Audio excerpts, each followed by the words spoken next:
प्रभु की कृपा से हम सब मिलकर पवित्र देव यज्ञ का अनुष्ठान किया और प्रत्येक दिन हम सामवेद के मंत्रों से आहुति भी देते हैं और उसका स्वाध्याय भी करते हैं। सामवेद को उपासना का वेद कहा गया है। सामवेद में उपासना के संबंध में अनेक मंत्र आते हैं और उपासना में कैसे प्रयोग करना है उस विधि को सामवेद में बताया गया है। ऋग्वेद ज्ञान कांड होता है, यजुर्वेद कर्म कांड होता है, सामवेद उपासना कांड होता है। तो सामवेद के मंत्र ऐसे बहुत मिलते हैं जो ईश्वर के साथ हमें भाव उत्पन्न करने के लिए, ईश्वर के साथ तादात्म्य जोड़ने के लिए प्राप्त होते हैं। आज हमने एक मंत्र से आहुति दी है। इस सामवेद का 163वां मंत्र है।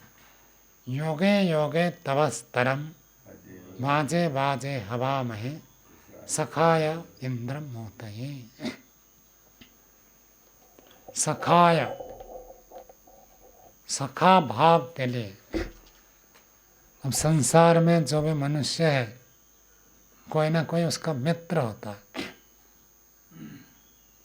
और महर्षि दयानंद सत्यार्थ प्रकाश शुरू करते तो कौन से मंत्र से शुरू करते? सन्नो मित्र।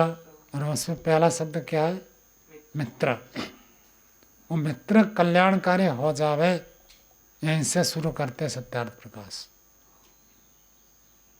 और यहाँ पर भी कहा सखा, तो ईश्वर को मित्र बनाना एक विशेष बात है। हम किसी भी मनुष्य को, पुरुष हो तो पुरुषों को, स्त्रियों को, स्त्री हो तो पुरुषों को, स्त्रियों को सखा सहेली बनाते हैं सब। क्या ईश्वर के साथ में हम कभी सखा भाव बनाते हैं? वेद मंत्र कहता है सखाय, उस परमात्मा के साथ सख्य भाव को उत्पन्न करें।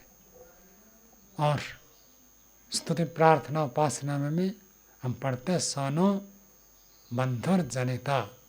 वो बंधु है। जैसे हम दूसरों के साथ रिश्तेदारी निभाते हैं तो परमात्मा के साथ भी हमारी रिश्तेदारी, ऐसा अनुभव होता है। जो व्यक्ति ईश्वर के साथ सखा भाव बनाएगा, सखा होता तो क्या करते हैं?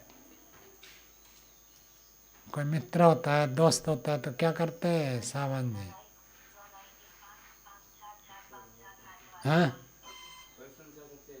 उसके साथ बातचीत करते हैं।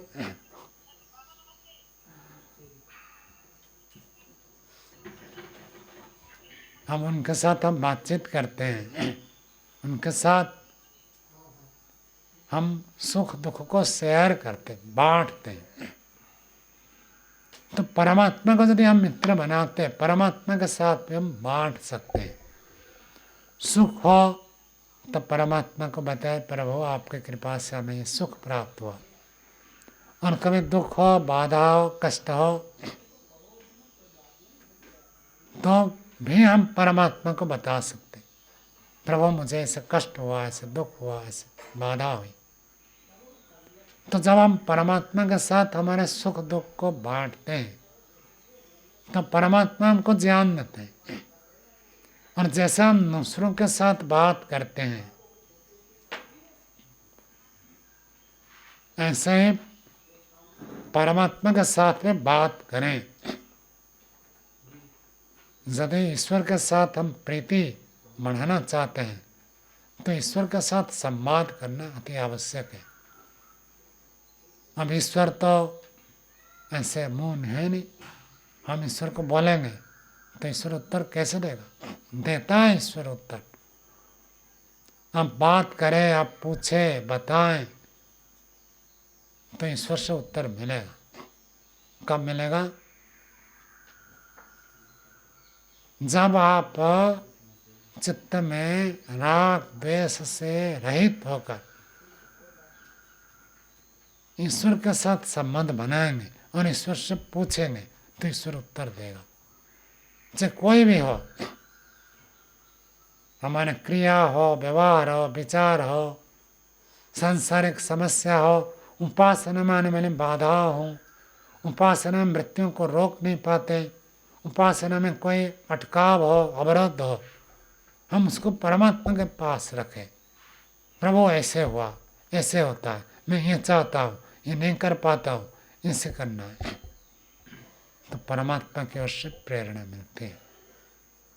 प्रेरणा तब मिलेगी, सहायता तब मिलेगी जब अपने विचार को, अपनी मान्यता को, अपने राग को, द्वेष को छोड़कर हम बिल्कुल बच्चे जैसे सरल होकर समर्पित हो जाए, तो परमात्मा की ओर से निश्चित रूप से आपको ज्ञान मिलेगा क्या करना है, क्या नहीं करना है।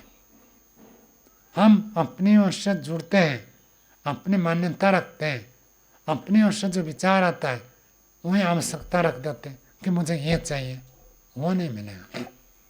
ईश्वर जानता है आपको क्या चाहिए। आप उनके साथ दोस्ती करा, आपको जो चाहिए वो दे देगा।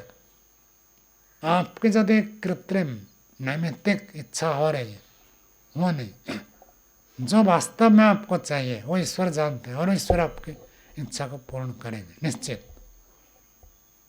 आपकी इच्छा सदिच्छा है तो ईश्वर के साथ मित्रता करने से ईश्वर पूर्ति करते हैं। तो मंत्र कहता है सखाय इंद्रम ऊतये, इंद्रम, इंद्र परमात्मा को, ऐश्वर्यशाली परमात्मा को ऊतये, ऊती शब्द संस्कृत में होता है रक्षा के लिए होता है।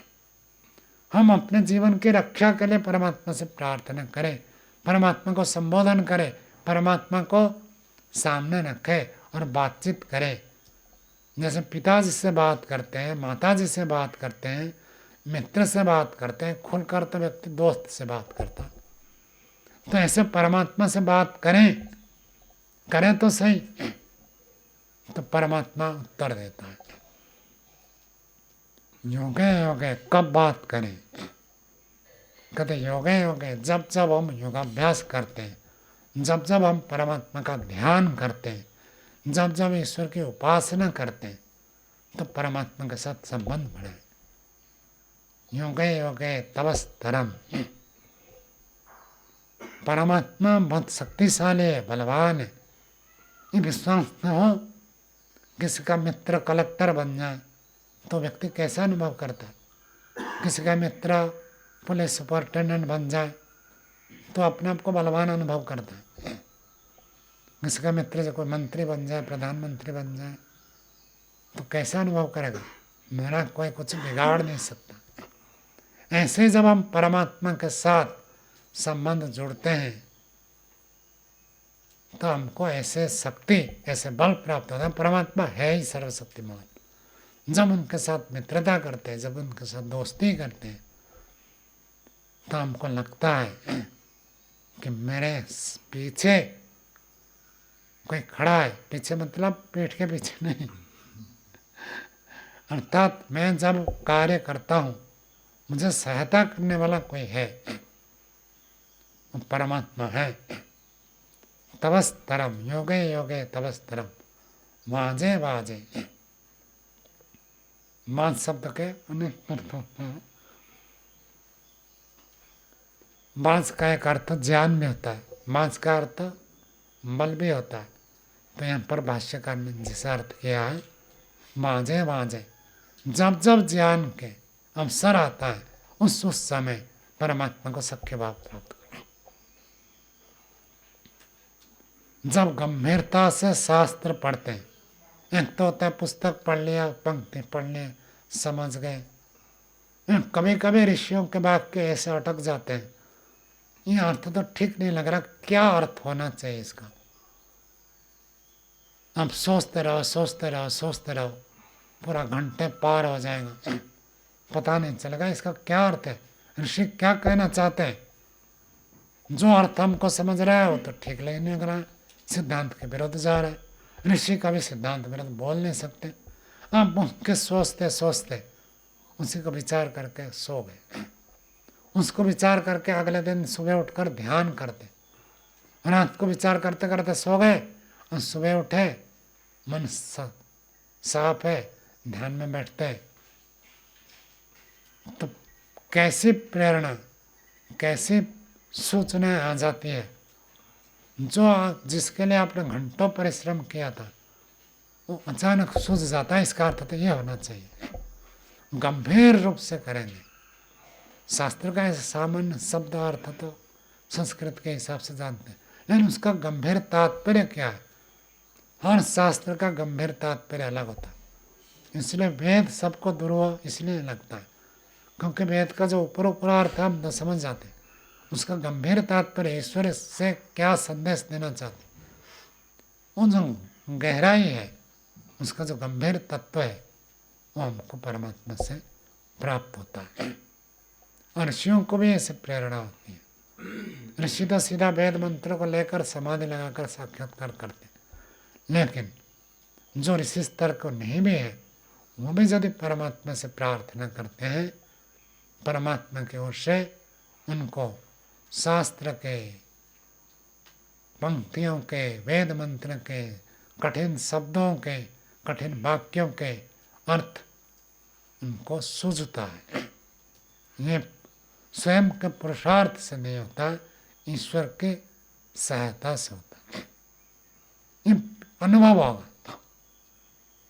ऐसे ही बहुत सारे कार्य संसार में आपको लगता है कार्य तो करना है, लेकिन कोई अड़चन है, बाधा है, कर नहीं पा रहे, और है अच्छा कार्य, उचित है, अब परमात्मा को समर्पित कर दो। प्रभु मैंने ओर से जितना प्रयत्न करना था मैंने कर लिया, अब नहीं हुआ,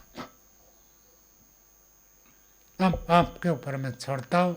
आप चाहे तो ये पूर्ण हो और आप नहीं चाहते तो ये कार्य ना हो। ऐसे यदि हम परमात्मा को समर्पित कर देते हैं, अनेक बार जिसके लिए हमने एड़ी से लेकर चोटी तक जोर लगाया था कार्य नहीं हुआ था, केवल परमात्मा को समर्पित करने से कार्य कैसे हो जाता है आपको आश्चर्य होगा। तो परमात्मा के सख्यता, परमात्मा के साथ मित्रता, परमात्मा के साथ दोस्ती बनाना, बात करते हैं, मौन रहने के लिए इसलिए विधान किया गया। जब तक हम बातें करते रहते हैं दूसरों से, किसी भी व्यक्ति को आप देखते हैं, देखते ही जब आपको बात करनी है तो सोचना पड़ता है और मस्तिष्क उस काम में लगता है। जब व्यक्ति मौन होता है तो सामने कोई भी व्यक्ति हो उसको कुछ बोलने की आवश्यकता नहीं है, तो मस्तिष्क में सोचने की भी जरूरत नहीं पड़ती। किसी को भी देखा तो बोलना है तो सोचना पड़ता है, बिना सोचे बोल नहीं सकते। और सोचने में हमारे मस्तिष्क क्या कहते हैं उसको डाइवर्शन में चला जाता, दूसरे रास्ते पर चला गया। और जब ये सोचना, दूसरों के लिए सोचना, बोलना बंद हो जाता है, व्यक्ति अंतर्मुखी होता है। बाहर नहीं बोलेंगे तो कहाँ बोलेंगे? अंदर बोलना होता है। बाहर देखना बंद करेंगे, अंदर दिखेगा। बाहर का सुनना बंद करेंगे, अंदर की आवाज़ सुनाई देगी। बाहर बोलना बंद करेंगे, अंदर बातचीत कर पाएंगे। जो व्यक्ति दुनिया भर से बातचीत करता है, कभी मौन रहता ही नहीं है, वो ईश्वर से बातचीत नहीं कर सकता। आवश्यक है, कार्य है, वो तो योगी मुनि ऋषि सब बात करते, उपदेश देते, लेकिन दिन भर हम केवल बाहर से ही संबंध रखें ये नहीं है। योगाभ्यास की ऊंची स्थिति को पहुंचना है तो बाहर के बातचीत बंद करके अंदर बातचीत करनी है। किसको? ईश्वर से बातचीत करो। ठीक है सावन जी, ईश्वर से पूछो कि मुझे वेद स्वाध्याय करना नहीं करना है, तो क्या ईश्वर क्या उत्तर देगा? करो, ये कहेगा। और पूछोगे कि मुझे गुस्सा आ रहा है, गुस्सा करो या ना करो, तो क्या उत्तर देगा? मत करो कहेगा। ये एक सामान्य स्थिति है। ईश्वर के स्थिति, ईश्वर का स्वरूप, उसको समझने के लिए लगातार हमको प्रयत्न करना पड़ता है। और जब व्यक्ति वर्षों तक प्रयत्न करता है तो ईश्वर के साथ तादात्म्य संबंध बन जाता है। और चाहे अभी आंख बंद करके बैठेगा, तुरंत ईश्वर से जुड़ेगा। बात करनी है, तुरंत बात करेगा। जैसे आपको बात करनी है तो तुरंत फोन उठाए, फोन लगाए, बातचीत कर लेते। कोई आदमी बैठा है, गए उनसे बात कर लिए। ऐसे ही जब हम वर्षों तक ईश्वर के शुद्ध स्वरूप को जानना, समझना, उपासना करने के लिए प्रयत्न करते हैं तो ईश्वर का स्वरूप ऐसे स्पष्ट होता है, व्यक्ति जब चाहे आधी रात को 12 बजे नींद खुल गई और जुड़ना चाहेगा ईश्वर से तो जुड़ जाएगा। वो चलते फिरते बैठते उठते जब चाहे आंख बंद करके तुरंत ईश्वर के प्रणिधान की स्थिति बनाएगा और ईश्वर से जुड़ जाएगा। और फिर उससे बातचीत करेगा। अब ईश्वर से बातचीत करेगा। जो व्यक्ति ईश्वर से बात करता है, जो व्यक्ति ईश्वर के साथ संबंध रखता है, उसका अकल्याण कभी नहीं हो सकता। एक पक्की बात है। कोई कुछ भी कहे, पाखंड कहे, अंधविश्वास कहे, कुछ भी कहे, सिद्धांत विरोध कहे, लेकिन ईश्वर के साथ जुड़ता है जो व्यक्ति, उसका कल्याण संभव ही नहीं है। वो कभी पतित होगा ही नहीं। कोई पतित हो रहा है, गलत कर रहा है, इसका सीधा संबंध है ईश्वर के साथ। उसका भी संबंध टूट गया, विच्छेद हो गया। हो सकता पहले संबंध स्थापित किया था, अब नहीं है। तो ईश्वर एक अमूल्य तत्व है। हम सबके साथ मित्रता करना चाहते हैं। सामवेद का मंत्र कहता है ईश्वर के साथ मित्रता करो, ईश्वर के साथ दोस्ती करो।